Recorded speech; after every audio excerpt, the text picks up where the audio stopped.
This is the Tree of Life, Season 17, Chapter 7.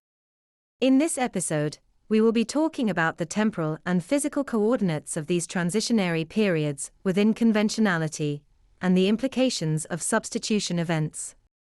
To start off, in the last episode, we talked about how the negation of a bodily rhythm, in proximity to its expression, or a phase flip, can create a transitionary period where it is possible to perceive two linear streams of intersecting consciousness.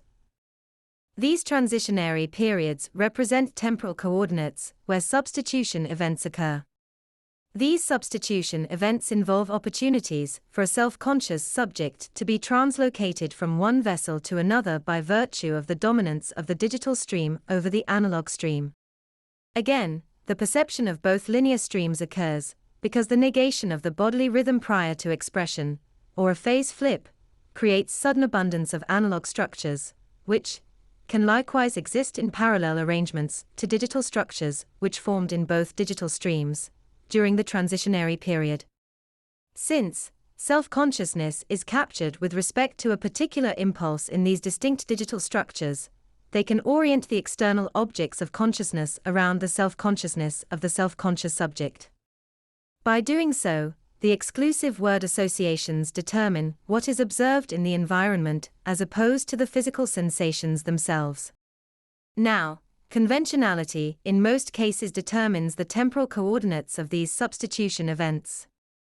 As most impulse releases, following negation of a rhythm, are conditioned to occur in particular circumstances. For example, if you're writing a long exam, and there is a rule against leaving the auditorium prior to that exam ending, then you will have to use the washroom immediately after leaving, which means the temporal coordinate of that substitution event can be readily determined to be immediately after the conclusion of the exam period.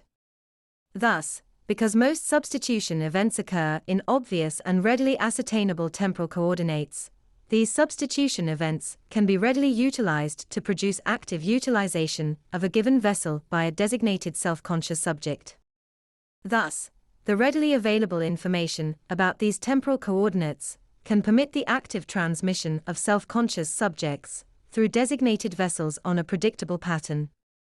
This means that the rules of conventionality can be specifically utilized to create these temporal windows where substitution events are possible. Now, this has implications, however. In order to make a vessel readily available for use, the self-conscious subject must be captured within the digitally dominant stream. If the self-conscious subject is not within the digitally dominant stream, then the result is bifurcation of perception. Or even worse, conflict between the host vessel and the self-conscious subject using it. To ensure ready availability of all vessels for transmission through these substitution events, the host consciousness must be forced to accept digital dominance. Once this occurs, the vessel itself escheats back to the governing authority, who designates the rules of conventionality establishing the temporal coordinates of the substitution events. There are consequences of this escheating, however.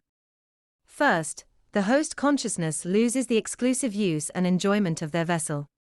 They also lose property ownership over that vessel and the fruits of its labors, which belong to the governing authority.